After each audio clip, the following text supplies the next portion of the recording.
big social gamer on the whole, but I am a big fan of a game that lets you get stuck into a campaign cooperatively. My love of co-op campaigns started when my dad, my brother and I would log onto our respective computers in 3 different rooms of our house. Our version of a LAN was to get on Diablo and shout between rooms at each other for stealing one another's loot and getting the escort mission dude killed. Since Diablo, loads of publishers have realized the value of selling it not just a multiplayer experience, but an entirely cooperative game. While MMOs have obviously fully embraced multiplayer and games like Torchlight, Borderlands and Halo have set wonderful foundations, here are 5 of my favorite games that offer cooperative campaigns.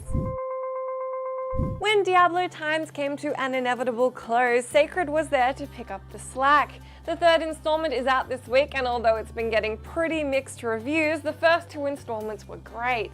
Having been released in 2004 and 2008 respectively, Sacred and Sacred 2 Fallen Angel carried me through the day-to-day grind of high school. When modern history class wasn't offering up all the excitement I'd expected, liberating the vast world of Ankaria from the mysterious substance of T-energy as a kick-ass seraphim was seriously enticing. Sacred is an awesome hack-and-slash RPG, complete with mounts, metric tons of quests, and RPG elements like stat allocation and skill choice, both of which are seriously scaled down in many modern RPGs, Sacred 3 included. Next up is the first major co-op console game I ever got stuck into, Army of Two. I'd messed around in Call of Duty before, but shooters were never really my bag, although that didn't get in the way of me happily embodying the lithe, sarcastic pretty boy gunner in Army of Two, while my brother adopted the role of his buddy, a standard brute. The main thing I remember about that game was pimping out all my guns with epic bling and nice understated gold plating. Then there was the fact that the entire campaign was designed for you to play with a friend, which wasn't something I'd seen much of before. Army of Two designed co-op in an engaging way and was probably the first shooter to make me realize how enormously fun upgrading your weapons and mowing down baddies without really caring about who they were or why you were shooting at them could be.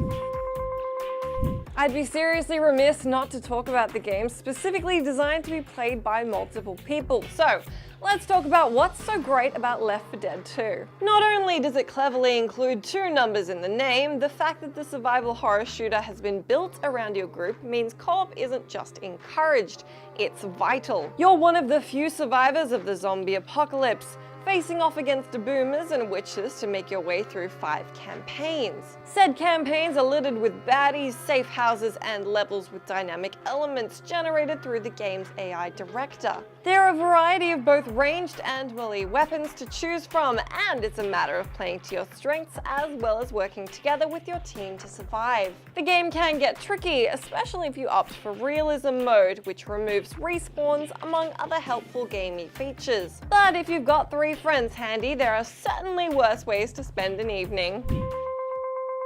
This one isn't your typical co-op campaign, but it is still Valve, so since we're on the topic, let's talk Portal 2. 2 friends or 2 randoms on the internet embody the testing robots Atlas and Peabody. Each has a portal gun of their own, but both must work together to complete a lengthy series of test chambers, after which they're brutally ripped apart only to be reassembled ready to go at the next chamber. This form of co-op is particularly clever in how it demands that the players work together. Sure, the robot bodies can high-five and chat till the cows come home, but without some proper communication, those test chambers will stay unsolved. It's probably worth noting that while Portal 2 co-op chambers can be an awful lot of fun, there's a fine line between this game making or breaking your friendships. If you'd like a little more narrative bang for your co-op buck, then you'd be hard-pressed to go past Dead Space 3. The psychological minefield that is Dead Space 3's campaign is only fully unveiled once you get into it with a friend. One of you embodies series staple Isaac Clarke, while the other takes on the role of newcomer Sergeant John Carver. The drop-in, drop-out co-op mode includes different experiences for each character. Where Carver will find toy soldiers in a biological facility, Clarke isn't able to see them. The characters are also interestingly independent of one another at some points. There's a situation where Carver finds himself thrown into a paralyzing psychosis, forcing Clark to protect him from a surge of necromorphs. This throws a new facet into the classic co-op campaign formula, and it sure is comforting to have a buddy around when the necromorph limbs hit the fan.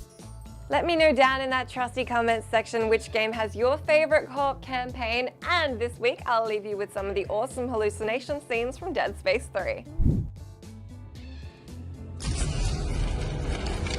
What? What is it? What are you afraid of? He's waiting for you. You okay? No, not again. Dylan? Hey, if you're seeing something that isn't there, you need to tell me, okay, Carver? Dylan? Carver! Dylan!